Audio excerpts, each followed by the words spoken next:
Hello everyone, this is StrawberryShorty back with our Everybody Dies, we pick all the bad options playthrough of The Letter.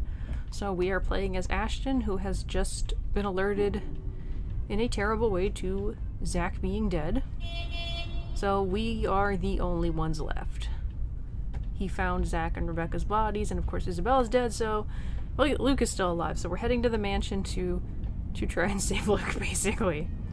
So the wind is already picked up when I exit my car and return to the precinct.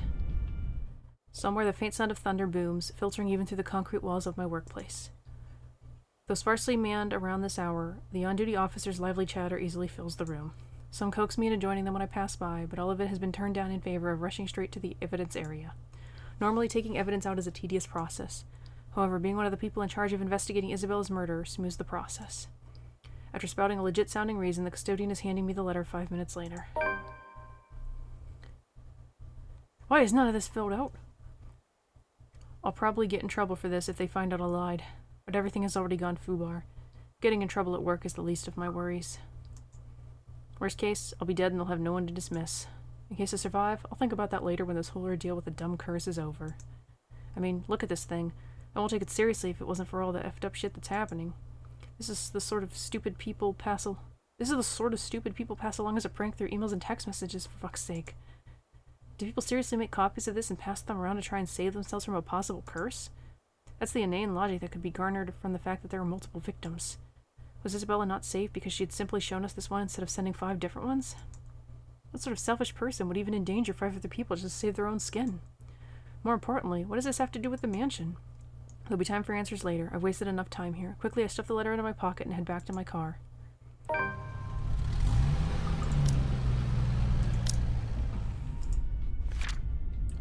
Ashton dropped by LPD's evidence area before heading to the Anselm village. Tonight, by whatever means necessary, he had to get inside the mansion and find a way to break the curse, and he wouldn't be able to do that without the letter. Within 10 minutes of driving on Alexplore and heading straight for Anselm village, in the distance, flashes of lightning light up the horizon, white and sharp against the black curtain of the night. Thunder threatens with a rumble seconds later, echoing along across the heavens, and with one last roar, the sky opens in earnest.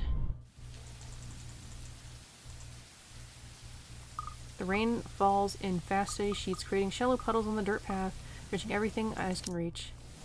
So we managed to skip a bit. Let's see.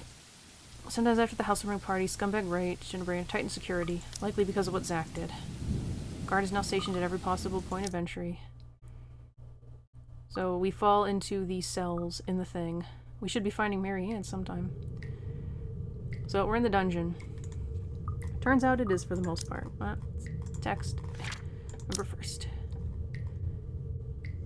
Crying woman. Yeah, we read that already. The path rarely deviates, no sharp turns or branching routes. Just a long empty hallway stretching out before me, filled with nothing but dust, dirt, and a few rusted chains scattered about. The only problem is having an overactive imagination and walking amidst a place shadowed by death. Every sound, every sudden movement, even the faintest of it spurs it.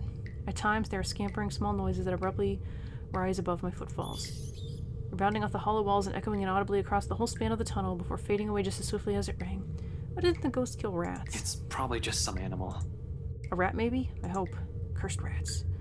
I pause, nevertheless straining my ears for more of it, while I gradually move my hand to my side, so unsteady until the hips of my fingers brushed against the gun's handle. Although cold against my skin, it's the closest thing I have to comfort at the moment. For a long minute I wait, holding my breath, watching every form, edge and shadow at the corners of my vision for any movement. After heartbeat and nothing, I allow the tension to ease out of me, in the form of a long, slow exhale that reverberates around the whole place. Things continue like this as I traverse the whole passage, pausing, listening, moving on, repeat, eventually losing track of the time while I go deeper into the tunnel. Until finally, the corridor ends with the sight of light slanting from a door left ajar. On the other side, from whatever little glimpse the opening offers, I spy bottles lining the walls and liquor barrels for aging. The wine cellar. Right into the kitchen, then. More than eager to get out of this place, I quicken my pace. But as soon as the door is within arm's reach and push it open, a foul, putrid scent assaults my senses. As we're finding Mary Ann's body, a heady mixture of odors akin to rotting fruit and decaying meat that catches me completely off guard. Surprised to stumble back, gagging, having accidentally breathed a lungful of it, only for my foot to end up disturbing the edge of a nearby puddle I failed to notice earlier. It sends splashes of liquid right across the hem of my pants, and I fight the urge to grimace as a raw metallic smell rises up in the air. Shouldn't any blood be dried by now? A smell I'm already more than familiar with. Thank you very much. That doesn't mean I have to like it. Sighing, I take a brief moment to brace myself before crossing the threshold, already expecting the worst. The trail of dark liquid leads me to it.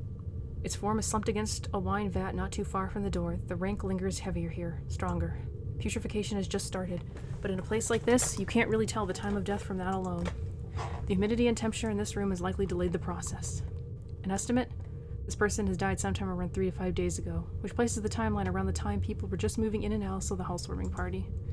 A servant, then? No. Someone with the same social status as the Wrights. Whoever it is has also read the letter based on the writings around the body. Someone who was also present during the open house and the party. So a guest. Why would you look at her clothes and assume she's a servant? Wordlessly, I draw closer, muttering a quiet prayer under my breath for the departed. Least I can do now is figure out who it is and try to find his or her family once I'm done here. Let them know what has become of their kin. Even through the layers of clothes, its shoulder feels cool to the touch. No color in it. Somehow, despite not being new to this, it still sends a nauseating chill to my stomach. Maybe it's because this time I know exactly why this person died. Another person too late to save from this curse. Ignoring the dread, gently, I give the blazer a pull. That's a weird angle. I think her head's falling off. Unexpectedly, her head rolls back, twisted and contorted, severed.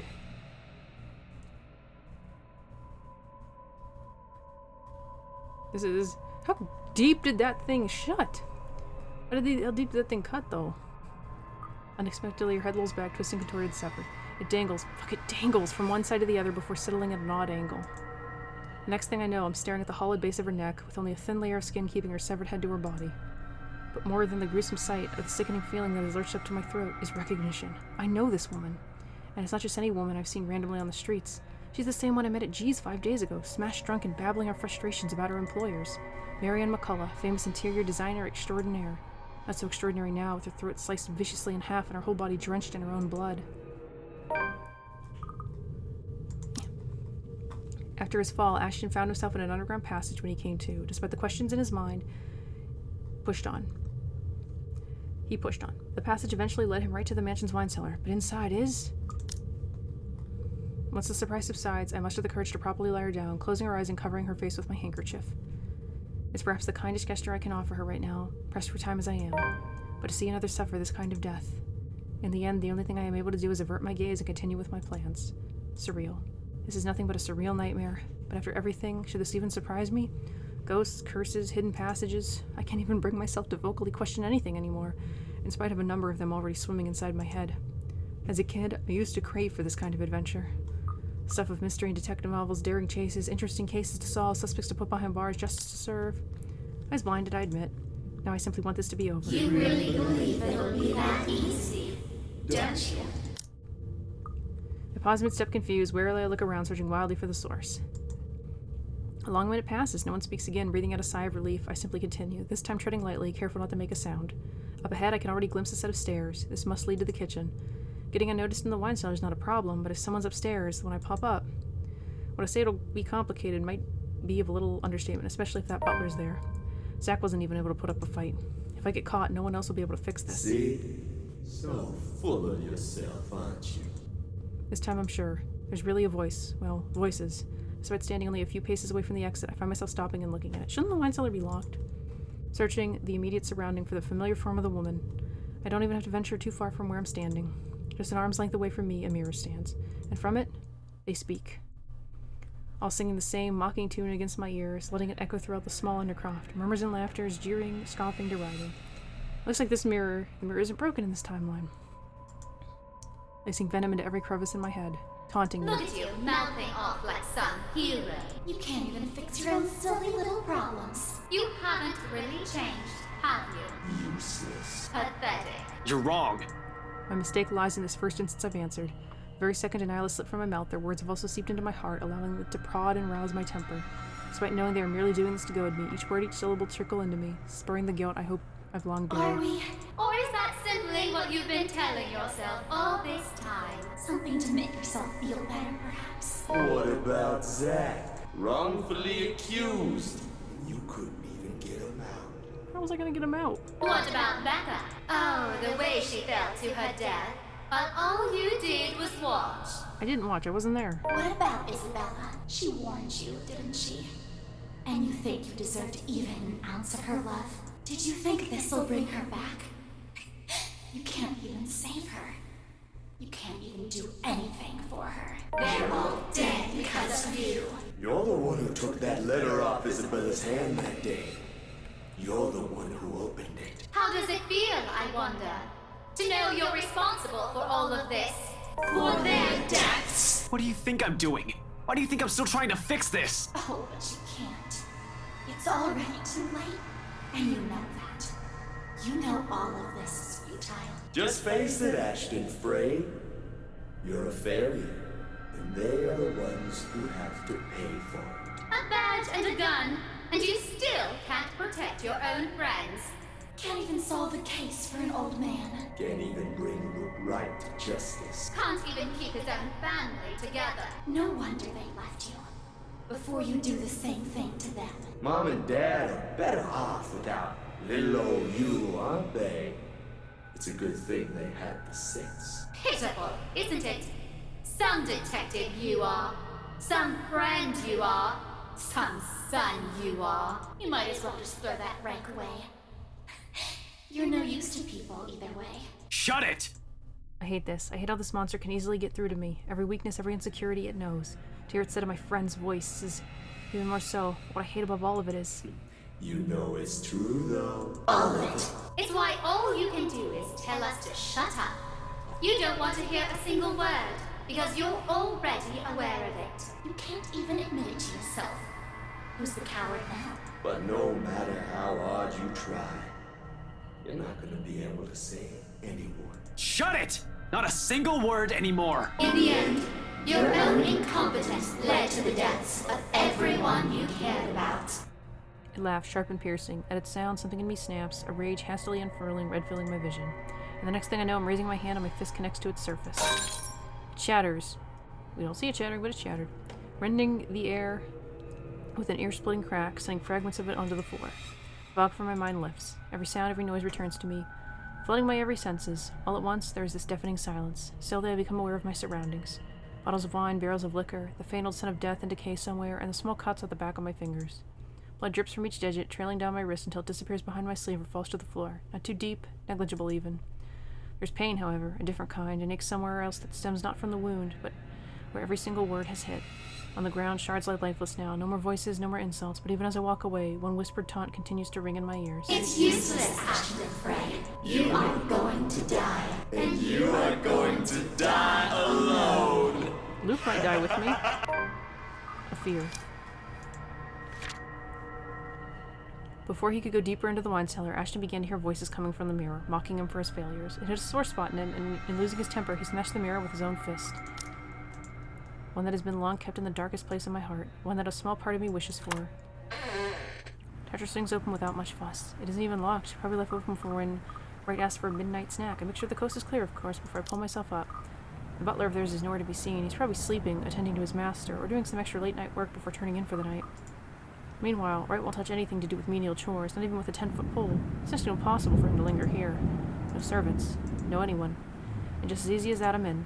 Gently, I close the hatch. If things go well, the same path will be my way out. If my luck doesn't hold, that's not an option now, is it?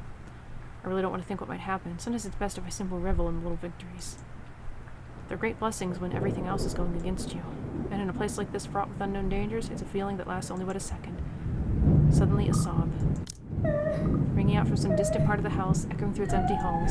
My shoulders immediately tense, hairs raising at the back of neck as a sudden chill passes. This, despite myself and the beliefs I've long held. Because as much as I want to convince myself that nothing's wrong, my experience tells a wholly different story. What are the chances I'll be able to leave this place alive? I want to be optimistic about it, really. However, I'm going against something almost everyone can't quite understand. I'm just being realistic with my chances. Beyond the walls of this room, the cries continue to grow louder. With a ragged draw of breath, heavy with apprehension, I slip out of the door. Like a siren call, her voice beckons. Finding out who that is seems a good place to start as any. Okay, sneaking through the house is shifting, we're seeing blood. Hearing voices about a mother. We know that's Charlotte. We don't see the Wrights or the butler, especially when they've yet to be warned about this curse and its horrors. It's most certainly not the wife either. Nevertheless, it pushes me to move. Going up to the attic. See a crying girl talking to her mom. And then we're attacked! I think we've read this already. It should be... Yeah, we read that. Save. The momentum will sends me reeling forward. It barely even registers in my head that the woman's gone and the room's as normal as it can be. Not about the pain suddenly shooting up my side when I hit the floor. Before I can get my bearings back, a hard enough blow to the head makes everything go dark. My consciousness stirs in a haze. So Isabella wasn't there to save us. Sobs led Ashton to the mansion's attic. In the middle of the room, he found a woman crouched on the floor crying. Cautiously, he approached her, but as he was about to reach out for her, something hard collided with the back of his head, knocking him out. My consciousness stirs in a haze. Now the thing people need to know about the blow to a head is that they hurt real bad. I swear! People need to stop breaking into my house! What is wrong with all these lunatics? You'd think they'd put more thought before stumbling into somebody else's home unannounced. This on top of my wife's dead body, which is missing from the bloody morgue. Well, that's a bit odd. What? Hannah Wright? A corpse? Missing? Whoever hit me must have dealt a way harder blow than I thought if I'm starting to hear things. I suppose the act of committing crime must have some attraction to the insane. Of course, you'd know all about that, wouldn't you? But short of a concussion, as long as the poor guy wakes up soon after, they're gonna be fine. For the most part. I'd bloody gut you! But you won't be able to clean up after if you're the sorted corpse, will you? I'd love to see you try. When was the last time you... Oh, there we go. The dumb cop is waking up. Man, I kinda want to see Johannes and Luke fighting. People really need to worry if the guy doesn't wake up within a few minutes. That's a ton of brain damage or, well, death. Still, even with a short time of unconsciousness, there might still be problems. Slight memory loss and forgetfulness, for instance. I do remember finding an attic. Lie through your teeth. You don't remember anything. So, where am I now and what happened? Those are questions I really want answers to. With a pounding in my head, I can't focus long enough to worry about anything else. Can't even remember how I got here. But aside from the fact that it feels like my mouth is stuffed with imaginary cotton, I can feel the thick tape that prevents me from asking. The only thing I really managed to vocalize, especially with a raging headache, is a muffled. Fuck. That doesn't sound muffled. Surprisingly, I soon find that I'm not blindfolded. Usually it's both or the other way around. In the study? Weird place to bring us. My eyes soon adjust as the image of a study swims into view. That at least answers one of my questions. Not too far from where I stand. Are you standing? Standing unconscious, Wright and his butler stare at me, much like how kids stare at the frog they're about to dissect. It doesn't help that I seem to be cuffed to something with my arms raised up high. My coat is gone along with my other belongings. I don't have to wonder where they are, though, as I can spy them on a serving trolley next to a silver platter and cloche. Whatever that is. Really doesn't bode well for me. Awake already. He's only been out a few minutes. Shruggin, did you not hit him hard enough? Shouldn't he be out longer? That rolling pin was made of metal. His skull must be very thick. I only want to knock him out, not kill him, silly man. If I really wished him dead, I could have easily targeted his pterion. That, or the back of his neck, just below the skull. Oh well, look at it this way. It is good news. This means he'll be capable of giving you the answers you seek, yes? True, true. I do have many questions for our trespasser here. Why don't we start up with the most basic of questions? Why are you here? Of course, if he starts squealing like a pig, perhaps we might need to gut him like one. What do you say, little pig? Normally, I'd be insulted at being called little, and that's what bothers him. But there are more pressing matters to attend to. For instance, convincing them into letting me go, and making sure I, at the very least, don't die while I'm hanging like a piece of meat on a hook. Maybe I can still salvage this confusing clusterfuck of a situation. Think you can just get the drop on me, you dodgy little shit? You underestimate me, just like every other meathead out there. You really should have taken more precautions before treading into the wolves' den. Shouldn't you be trained for this? Whoever you work for sure did a shit job with you. Which is it, huh? Which is it this time, huh? The National Crime Agency? Or were you sent to kill me? Not that being one or the other will do you any favors, of course. What is the National Crime Agency? They wait, expecting an answer, which is ridiculous, seeing as how they gagged me. Not to mention the ability to form coherent sentences is made difficult because of a serious case of fluff for brains. Did he have to hit me so hard? It was him who hit me, isn't it? Fucking scrambled my brains. Even now, I'm still struggling to remember how I've ended up in this state. In the first place, why did I have to get caught now? Maybe I can talk if you remove the damn gag. I do not understand a single word he said. Actually, he said it pretty clear. They should have just had muffled noises. I think the reason for that is obvious. Would you like for me to remove it? I don't know. He looks tolerable and less of an idiot with the tape on. But it isn't fun playing 20 questions with someone I can't understand. As long as he doesn't start clucking like a noisy hen or starts screaming for help, we should be fine. Of course, of course. Oh, the nosy ones are the worst. They piss me off so much. Oh, somebody help me, help me, help me! It's when it hits me. The woman in the attic, the mansion, and of course, it all boils down to the fucking letter again. I came here to warn him, that's the easy part. Making him believe me, on the other hand, I try not to think of how I'll go about this, though the words fail me. As soon as the tape is ripped off my mouth, I'm already shouting whatever I can think of. There just isn't much time. I'm still not sure why we're trying so hard to warn him. So tell me, little pig, why are you here? Did the NCA send you to apprehend me, or has somebody paid you off to kill me? It's none of that. That's not why I'm here. You have to believe me. There's someone else. I think it came from this house. There's this letter and a curse, and she's... We're all in danger. You need to let me go so I can help before it's too late. You saw the letter, you must have seen it, and we're going to die because of it. Judging by the looks on their faces, they're not sure whether to take me seriously or not. They must think I'm a lunatic. It already took everything from me. So just listen before it takes anything else. But it's not like I can conjure up proof. Listen before it... A wave of nausea hits me, stopping me mid-sentence as I fight the urge to gag. A ringing sound starts to go off in my ear, and I nearly vomit then and there. Well, that's new and original, at least. I never heard such a sad lie before. How could a pathetic little man like you be of any help to me?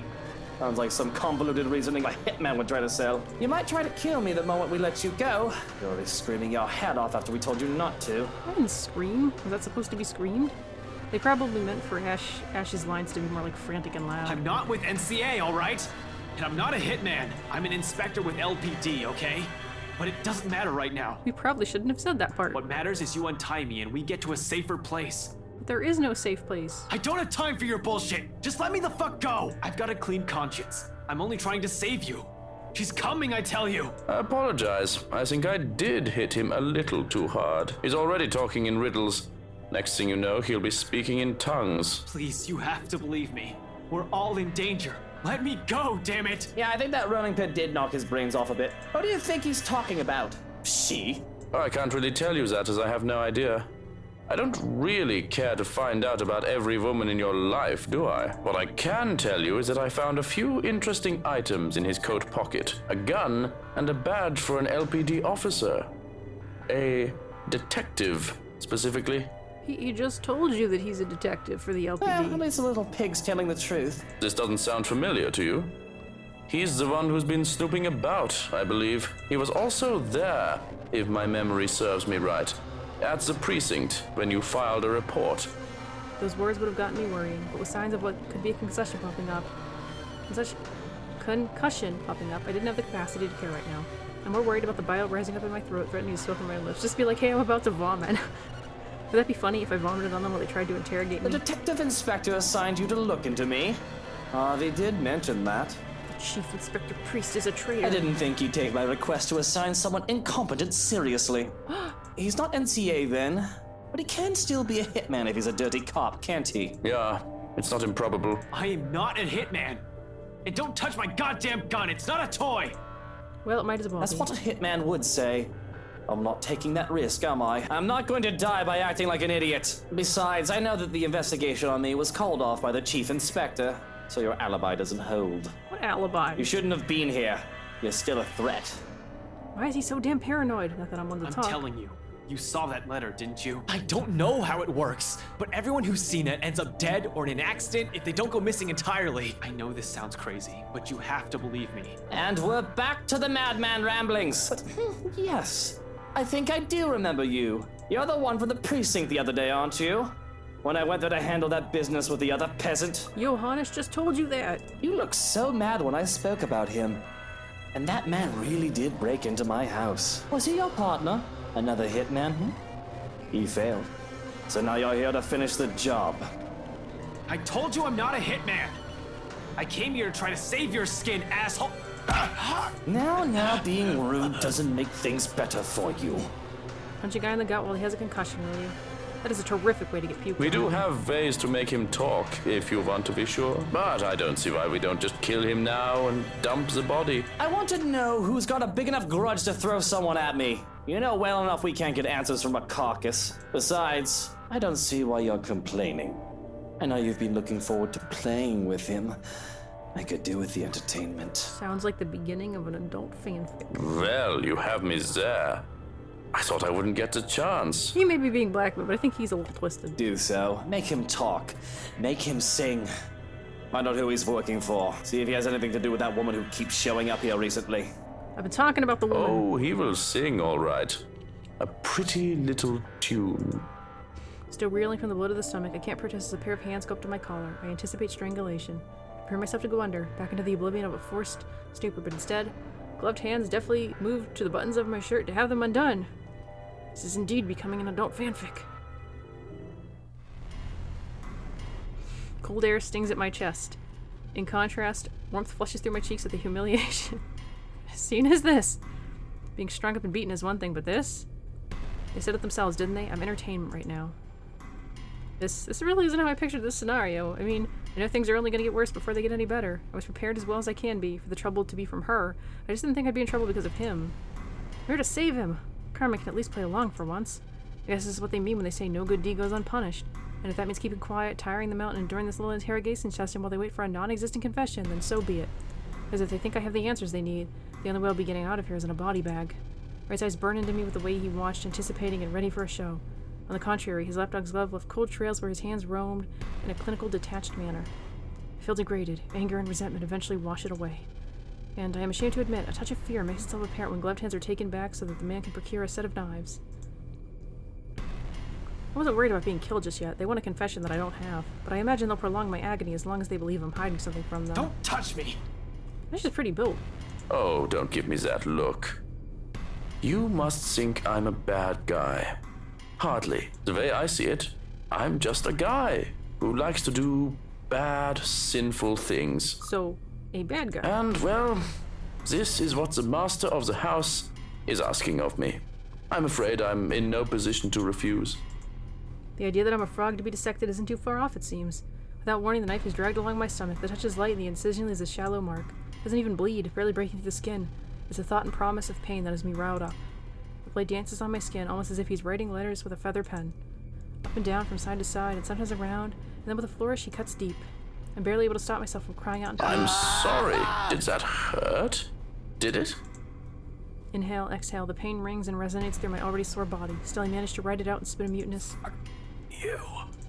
He doesn't appreciate my sentiment, of course. But the way he digs his finger into the incision and rips a scream from my throat is any indication. Keep that dirty mouth and you're getting a knife in the kidney. Between the bleeding and the sepsis, I assure you, it will be very painful. It's an odd and painful sensation, no matter how short-lived. The man is quick to return to his art, treating his knife like a damn brush and using me like a damn canvas. Cuts are made, but shallow and deep, and crisscross and webs across my skin. At one point, I lose track of the time. I don't even know how long I've been hanging here. Has it been minutes? Hours? The sting of the blade is the worst, with the way he alternates light touches and deep incisions that I can't even familiarize myself with and accustomed to the pain.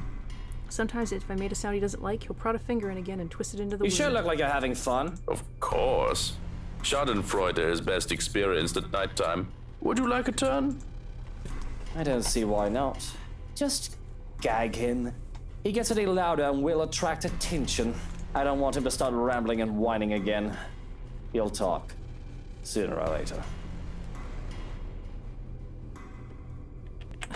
Sorry about that. Pause for a second to fix my hair. Until then, the tape goes back on. Our training doesn't prepare us to withstand torture. None of this kind. And when we're done with him, there's a nice plot of land for new daffodils. You'll make excellent fertilizer. Sounds like a plan, doesn't it? The only thing that keeps me from begging for death is the thought that I could still get out of here, even that it sounds like a hollow While hope. we're at it, why don't you be a good boy and close your eyes? I really don't like the way you're looking at me.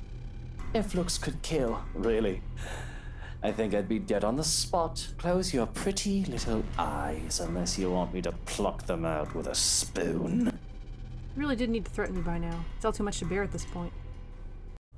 Without meaning to, I'm gone. Did we die? No, I think we blacked out.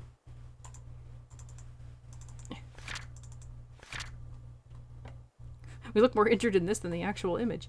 When Ashton came to, his hands were cuffed above him, looked like they're tied above him, and Luke Wright stood before him. Unwilling to believe the detective explanation, Luke had Johannes torture him for answers until the poor detective lost consciousness.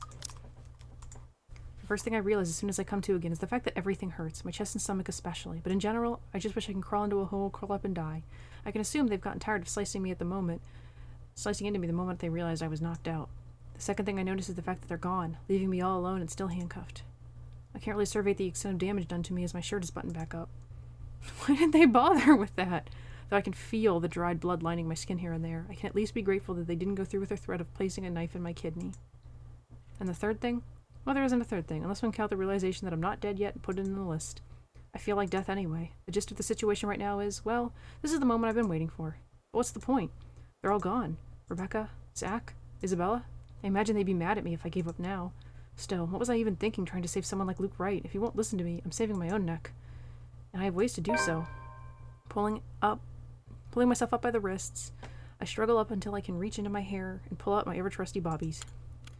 It takes a bit to maneuver and manage the sound, which should be a simple task because of how they've strung me up. I pull it off anyhow, and I'm soon picking the cuffs in my bid for freedom. The only way to fuck things up right now is if one of them walked in and caught me trying to escape, but it looks like they've retired for the night. So I guess we're supposed to actually be cuffed and the journal's just wrong. A few twists and a click and I'm free at last. Free to rub up my sore arms. Free to grab my coat, gun, and badge. And free to get the fuck out of here. That isn't to say I'm all better. I still feel shaky after what happened. Everything still hurts. But this is a significant improvement from my previous predicament. A walk in the park, in fact. After all, the room was locked from the inside. However, once the door swings open, an entirely different thing greets me. Only to be greeted by the kitchen, pots, pans, and all. That's fine. This is where I need to leave anyway. There's confusion as I look wildly around the place, wordlessly taking in my surroundings. With each turn and shift of my eyes, apprehension slowly dawns on me like a bag of bricks. Wasn't that door supposed to open to a hallway? As if something has heard my thoughts without warning, the door behind me slams shut. Screw right. I need to get out of here ASAP. Something has gone down with this mansion. Lucky I'm in the kitchen and have two ways out, the back door and the cellar offers. Oh, that's still wrong. So the hatch won't budge when I pull at it, and neither does the back door, as if something has locked it firmly on the other side. It's a long bout of silence in which I simply look around me, mulling over the same thoughts being whispered to me over and over again. It's useless, Ashton Frey. You are going to die. And you are going to die alone. I'm trapped. In that same moment, once realization dawns in, something shifts again. Blood. In every nook and cranny of every surface and in every inch of the floor. Still reeling from the torture, Ashton carefully made his escape from the mansion. However, instead of a hallway, the kitchen greeted him instead. Before he could understand what was happening, it slammed shut behind him and the whole mansion started to shift. In every nook and cranny, over every surface and every inch of the floor, this time unlike the first one I've seen, it remains, and gradually the whole room begins to reek of the familiar metallic scent, sharp, suffocating. There is no blood here! Step away, running, dining room. Peter shook the floor of the main door as the mansion started to change and I'm in the thick of it. Over to the dining room like it's supposed to open to. The bedroom welcomes me instead. Still more of the same dialogue. An image that lasts only a second before blood begins to seep into the room. Or a red filter. Everything filtering into the walls, trickling from every nook and cranny. Everywhere furniture shakes and every beam rattles. Before I can even step back from the horror gradually unfolding in front of me, the door slams shut. A thud bringing a sense of dread and chill creeping up in me. Along with it is another realization. The whole place is reordering itself. And with the door closed tight behind me, showing no signs of budging, even through sheer force, there's no choice but to go forward and hope to all gods that it'll lead to an exit. Until then, running's the only thing I can do, spurred by nothing but fear and a sense of desperation to live. It's useless, Ashton Frey. With each room I pass, it only becomes apparent that the house has no intention of letting me leave. It lured me here and I've fallen for it. Now it's playing a little game with me, a sort of form of amusement. For whom? Their laughter is the only thing I can hear. With every hall I cross and door I slide open, the hope of finding an exit merely dwindles. The gun at my hip is useless here. I am useless here. Some fucking genius I am. Some fucking person to trust I am. All of those, they mean nothing in the face of the unknown. You finally figured it out. Huh, Ashton Frey. Just give it up. They die because of you. And you are going to die alone. Shut your fucking mouth. You know it's true, though. All of it. It's why all you can do is tell us to shut up. You don't want to hear a single word, because you're already aware of it. You can't even admit it to yourself. Who's the coward now? But no matter how hard you try, you're not gonna be able to save anyone. The more gruesome the place turns, the bleaker my chances simply get. Wails and screams fill my ears as I pass by, words from a time and people long gone, laced with nothing but pure agony, calling out, reaching out to me. The voice is almost too real, as if I'm not the only one trapped here, but there are others begging for release from this wretched place. Why are you doing this? Just please. Don't you love me? Oh no.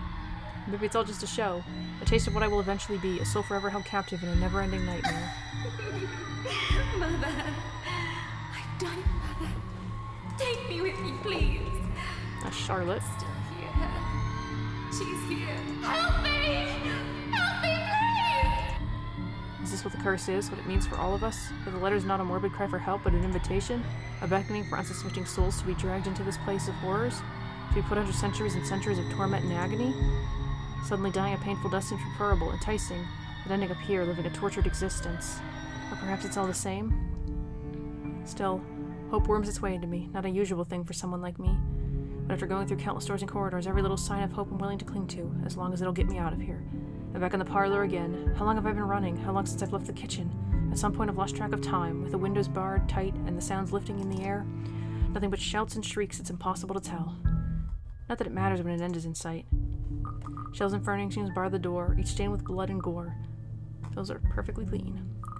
That if the situation isn't as desperate as it is, I'll find a different way out. But there's still a gap left at the topmost part for a person to go through, as long as you use the shelves to climb. It's an exit, all right. From here I can spy the familiar walls of the foyer. Relief, only relief washes over me. Although my legs have been strained taut by all the running, and every bone and muscle in my body ache, there's only an easing. A sense of tension relieving while energy back flows through me and again at the sight of the end. No sooner, I'm heading straight to it. However, odd as this hush is, I turn my back from it and climb up. It's a tight fit, but I manage to squeeze myself in. The unease remains, though. Maybe it's the adrenaline still coursing through me, or how easy everything has been after living through the nightmare, fleeting as it is. But for some reason, something's still nagging at me. Call it a detective's instinct or my training, or whatnot. I have a feeling something's going to happen and catch me unprepared. Unconsciously, before dropping down to the better side of the stream, my hand shifts to the handgun at my hip. Instinct has never failed me before. My feet haven't even landed firmly on the floor when... Well, you aren't as incompetent as I thought. A chill seeps into every vein in my body. All of a sudden, every ache, every pain returns to me tenfold, and my knees threaten to buckle at the sound of his voice. Though it appears friendly, I know it is anything but. One does not spend time investigating a man like him for over a year and holding a grudge against him for more without knowing everything about him. His quirks, his habits, I'm familiar with all of them. And right now, Luke fucking Wright is beyond pissed. Shifting my gaze upwards is nearly too painful, knowing the danger. In front of me, something clicks, the telltale sound of a gun's safety catch being released. Call me paranoid, but at a slight gesture, I draw my own and level it at him, finger on the trigger and ready to release the safety on mine in case things go south. He's quick to train his own on me, though, and just like that, we're at a standstill.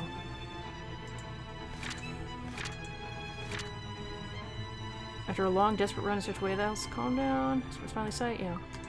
We've read that one before. Now, little pig. Manners. You're in no position to be pointing that gun at people. Despite being weak and weary after the torture I've gone through, my will to live perseveres. Being friends for so long with the likes of Isabel and Rebecca has made me more stubborn than a mule over the Why years. don't you put yours down first, and then we'll talk about manners. Oh, he talks back. The gall! You know, your kind pisses me off so much. Shooting him right now will be so worth it. The way he stares at me like I'm a damn pest. But this isn't what I've come here for. I'm not a murderer. Much as I loathe him and what they did to me, I'm not the kind who will kill people in cold blood for my own gain or amusement. The law will bring him what he deserves one of these days. Still won't let us skip. At the moment, however, we're all in the same boat with this curse, and he needs to understand that. The longer we stand here, the more time we're wasting and losing. Something we don't have much of. But how can I convince him? This guy is so full of himself, prefers to hear the sound of his own voice more than those of the people around him, no matter how much sense they make. Probably the only way I can make him listen is if I beg. No way in hell that's happening. Maybe I should eliminate the immediate danger first and disarm him? Let's do a save. Do a second save? Because I don't know, like, if we'll get a choice in his chapter. What does that say Zachary? That's not Zachary, that's Rebecca. Disarm. Sorry about this. I really don't have time for you. I wonder if we did the beg him to listen, what would happen? Wait. Oh, and if we did that, maybe we could get the jump scare thingy? I'll do beg him to listen. My life's not the only one at risk here, however.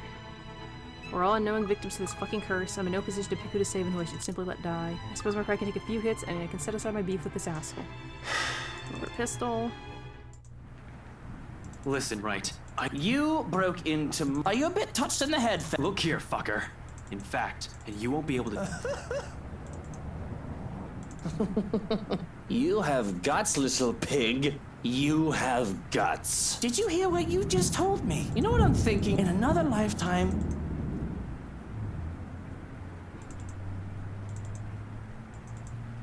Sobering realization, but then Pushes a gun on my head. What is it that you beat? This is the third time. One last time. Are you with the NCA or are you a hitman? Which one is it, little pig? Mind you, my arm's getting tired. I already told you, I'm not with NCA. I'm just here to help. There's something else in this house, and we're all in danger. You have to believe me, right? You need to let me go. Hana's also dead, so that's not You gonna need to get out of here before it's too late. If you want to keep your sorry ass alive, you'll listen to people with more brain cells than you. Why, you insolent! His finger moves, but I'm prepared. My hand to reach up, disarm him, and knock him out. If I have to drag him out of this place unconscious, yeah. Another voice echoes through the foyer. A small little thing compared to the storm. Oh, it's actually still Hana. At the top of the staircase, Hana Wright stands, pale as death and expression eerily calm. A cold chill runs up my spine at the sight. The woman just lingers there, a poor mimicry of life, chilling smile on her face. Without a doubt, it's her. Hana? You're not supposed to be here. Oh, Luke, darling, my love. You look so upset. See, she was wearing the different necklace now. Are you not happy to see me? Outside of the streak of lightning flashes and a clap of thunder ripples across the sky. As if this whole thing can't get any more foobar than it already is.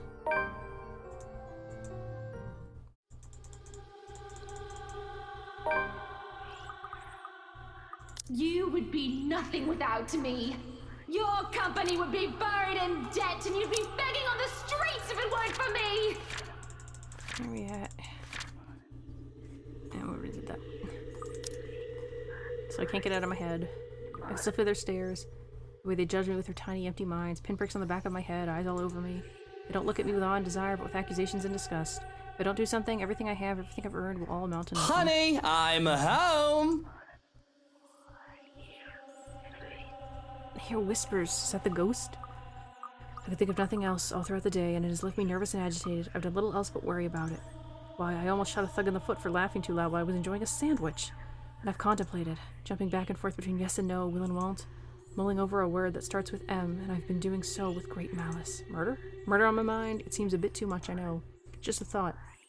But thoughts are dangerous things. Who cares what the buffoons think of me? They are beneath me. But Hana, to think that she feels that way towards me.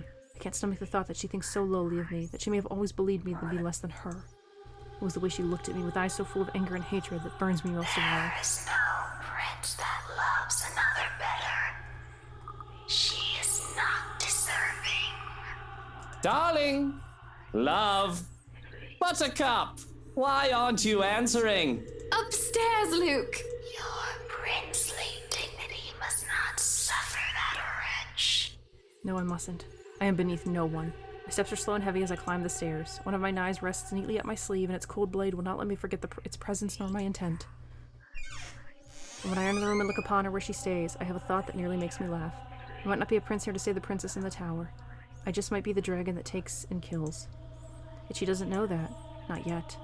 Even I am unsure which way it'll go right now. This lewd woman is not worthy. She should not escape without punishment. Here I am expecting a warm welcome home, and here you are locked up in the room like a shut-in. Oh, Hana, what am I to do with you? You're looking a little bit pale. Are you all right? I must have had something funny, actually. Maybe from the party last night. Maybe breakfast or lunch. Oh, if only that were the case. Perhaps you would have been too sick to do what you did to me last night. You Hans had been acting really strangely while you were gone. Do you think? Do I think what? That he poisoned you? Don't be silly. He wouldn't do such a thing unless I tell him to. That bastard was told to look after her, make sure she doesn't leave, a guard for the princess. I did not tell him the extent of my plans, only that I hope to talk to her, to see how this has come to be. But I can't even find a reason to try and forgive her for what she's done. If I'm to do anything, it would be best to control the situation so I can steer the story. One cannot get away with crimes as much as I have without being a director of a nature. I could be the loving husband, distraught over his wife's sudden death if needed. Or if she were to say, disappear, that can be arranged as well, whichever I see fit. A great hesitance comes over me, though, as I hold her in my arms, one that I haven't felt before. I even think such as killing comes easy with the idea that it is for my well-being. But then again, this is Hana, sweet Hana. Am I really to do this? Perhaps we can still fix things. She will bring you nothing but troubles and vexations. Don't you worry. If you are sick, I'll take care of you myself. So the ghost had a hand in I this. did tell you that you'll have my afternoon and every moment after for as long as you live, didn't I? I am just so worried about my poor wifey. That Rochelle woman had some nerve, and I've insulted your honor so. My poor wifey has been through so much. Silently, I procure my knife and press it against the small of her back. This close, I can feel the hitch of her breath, and it's all too easy to imagine the quickening of her heart. To know I hold another human's life in my hands can be rather breathtaking at times. It is power, after all. Enticing and intoxicating. My poor, spoiled wifey, Hannah fucking Evans. Silver spoon in her mouth, never had to lift a finger in her goddamn life. Poor wifey trying to ruin everything for me. All that I've worked so hard for. She'll just take it all away. Just like that. We've got to fix that. You know. You and I, we have to make sure you don't pull a dodgy stunt like the one you did last night, even if we have to take you out of the picture permanently. It makes one feel like a god and a monster in equal measure, but one cannot be both. Which one am I? I'm... Kill her. Kill her now. Why are you doing this? It is for the best. Because, Hannah, darling, it's never enough. I want it all. She is only getting in our way. You don't have to do this. You can still have it all, Luke. Just please. Don't you love me? I do love you so very much. I still do, Hannah. I do love you. I love you. I love you. But truth be told, you would have been hurt sooner or later, one way or another. The least I can do is make it quick and painless, and have you in my arms as you go. I'm pretty sure he killed her in a really awful way, though. Like, stabbed her in, like, the back. Others go out screaming, suffering because there's so much pain in this world. You could have, like, poisoned her. This is a gift, But right? you're outliving your usefulness. In fact, you're becoming a pain in the arse, just like your dear old dad. Now I'm doing you a favor, and you'll be with him again. Real soon. There is no prince more caring and loving. Now be rid of her. Which is why I must do this even though it pains me to. What's so funny? There's nothing funny, so why am I laughing as well? We were so beautiful. How does one get away with murder? By being clean and efficient, by being methodical, by being ready to do anything and everything to make sure you aren't caught or implicated of the crime. A knife in the back, they never quite see it coming, do they? And the knife stays in there until the blood stops flowing as freely as it does. A cork stopper for something a lot more gory than wine. It means a lot less blood on my person as well. There's no time to delay, no time to think twice while I start to drag the body, face down, so that the blood doesn't spill on the floor. I can't take her out into the hallway just yet, in case an errant servant strays past. But the room next to ours is remote and inaccessible to the rest of the house. Hannah has forbidden anyone to go in there. What would be the children's room, as she has wished it to be, is a pet project of hers. Only she and McCullough have been allowed. Nobody would even dare set a foot in there. Even I have not. That was mostly out of indifference. I'll have to do now.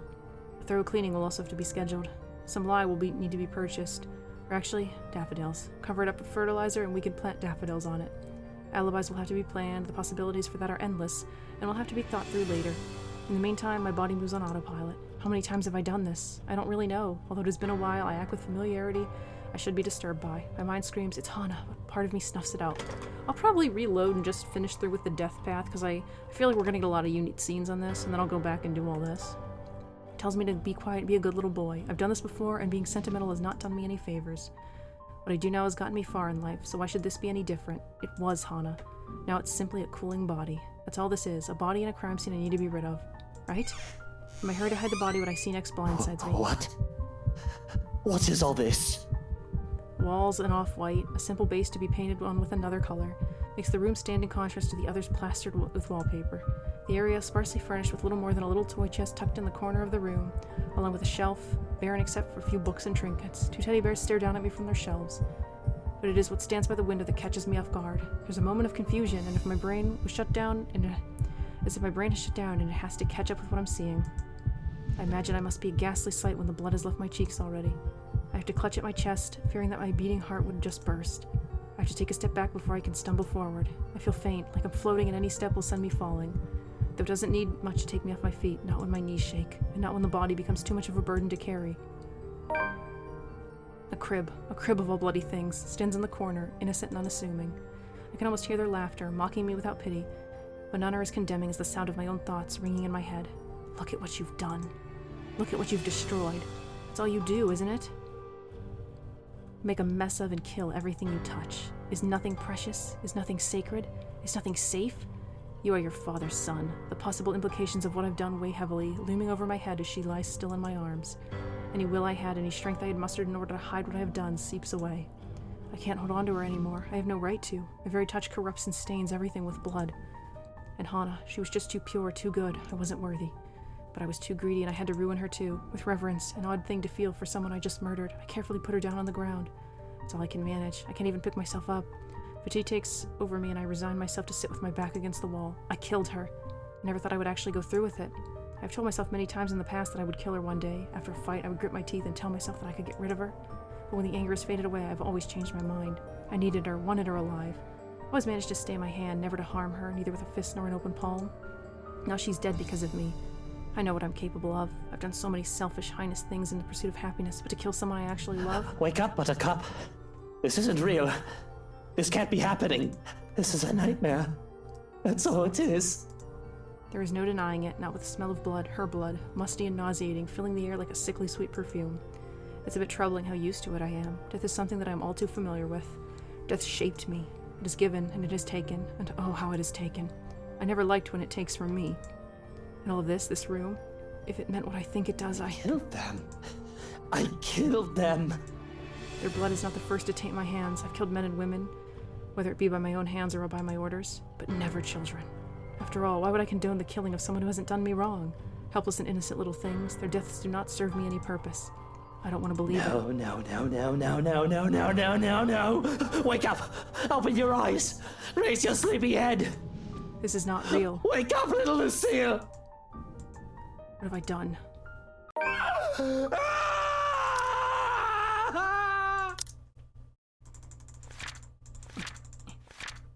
Oh, little bears. Knowing he couldn't take Hana's corpse in case an errant servant strayed past, Luke dragged his wife's lifeless body to the remote room next to theirs, but upon opening its doors, what greeted him was... I feel like there's an implication that she actually got pregnant. Like, because when you think about, like, the vomiting scene, I think that's what happened. I think she got pregnant. Because, like, with the drawing, when she was talking about babies, was of 2 babies, and now there's 2 bears. So let's load and do the bad path. Sorry about this. I really don't have time for you. I don't think twice. Within the span of a heartbeat, I'm moving and pulling on the trigger. 2 shots in quick succession echo across the whole foyer, and both hit their mark true. Wright recoils with a sharp cry of pain. His pistol falls useless to the floor with a loud clank, followed by drops of blood from his bleeding wrist. Why, you insolent! He's down in 2 successive steps when I tackle him to the floor, pinning him hard with my arm. Although before I can knock him out with a solid right hook, an agonized wail bursts through the tents there. We've angered the ghost by hurting her husbando. Loud enough to echo along the dark, empty halls of the mansion. Piercing enough for every occupant on the floor to cover their ears and close their eyes. Then, all at once, there are images. Flashing fleetingly, yet burning itself in my mind. No, not this one again, bearing down on me with the weight of its accompanying emotions like they are my own. Some are merely vague, blurry shapes, while others display vividly. All from a time long gone and a life that was never mine. Over and over, along with every voice, every whisper, they shout, they cry, they wail, asking for a respite from their eternal torment. However, there's no time to make sense of it all. Amidst the discord and the noise, something whizzes, too close, too swift. A brief, keen blur that barely registers in my eyes, like an arrow, quickly finding its mark and heading straight for... An acute pain bursts through my chest in the next instant. All of a sudden, everything around me feels too sharp. Every edge, every point. Even the act of drawing in a deep breath alone stings and burns my lungs. One intense ache slowly spreads through my whole body. The Belmont line ends here. Numb, I feel numb. My hand comes away bleeding, shaking, while I can only let out a wet, ragged laugh. Soon, without warning, I'm going down on my knees and the whole world is pitching sideways.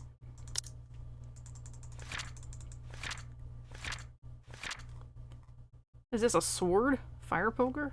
Fire poker sword? Not wanting to risk anything, Ashton quickly disarmed Luke in 2 shots. Before he could move to tackle him, a wail echoed throughout the mansion. In the haze of memories and voices, an acute pain suddenly burst through his chest, and in the next moment, he's fallen. I've gone through a lot, survived a lot of shit. It doesn't take a genius to figure out that I'm done for. Whatever hit me, a hole in the chest is fatal enough. I don't think I'm going to bounce back from this. I'm dying. I should be afraid in this moment, yet I'm not. There are 5 stages: denial, anger, bargaining, depression, and I guess this is acceptance. I'm coming, guys. I'll be with you soon. No sense of regret, even as she appears before us, her voice echoing throughout the foyer. At the top of the staircase, Hana Wright stands, pale as death and expression eerily calm. A cold chill runs up my spine at the sight. The woman just lingers there, a poor mimicry of life, a chilling smile on her face. Without a doubt, it's her. I told you, didn't I? Everything you're doing is useless, Ashton Frey. And now, you're dying. Meddlesome fool. How does dying alone feel, Ashton Frey? Hannah? You're not supposed to be here. Oh, Luke, darling, my love. You look so upset. I'm not alone, you're all here. Are you not happy to see me? Outside, another streak of lightning flashes and a clap of thunder ripples across the sky. Here, there's only a whispered sigh, a fading breath, and a lone heart that beats hard one last time. Love how my shirt falls open for this death scene.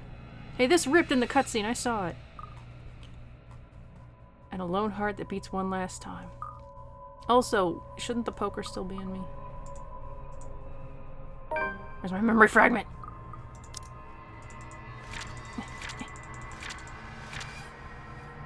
Oh, yeah, just Hana's back. There we go. Oh, this is me being accused. Oh, look at her! Drama queen. Even left a memory fragment. She's terrible. Okay, Luke, we can skip past most of this, probably.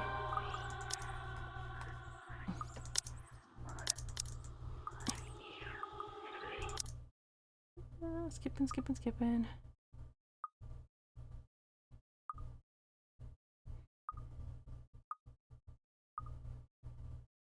Into the room. Look at the journal. I should probably pause also to see where the heck we are. The bears. Our bears and our babies are so cute. I'm gonna pause for a minute. Yeah, we're at 57 minutes, so we are gonna stop this part here. A lot of stuff happened in this episode. Now Luke is the last survivor, and he's probably gonna die too. So let me know what you thought in the comments. Thanks for watching, and I'll see you all next time. Bye!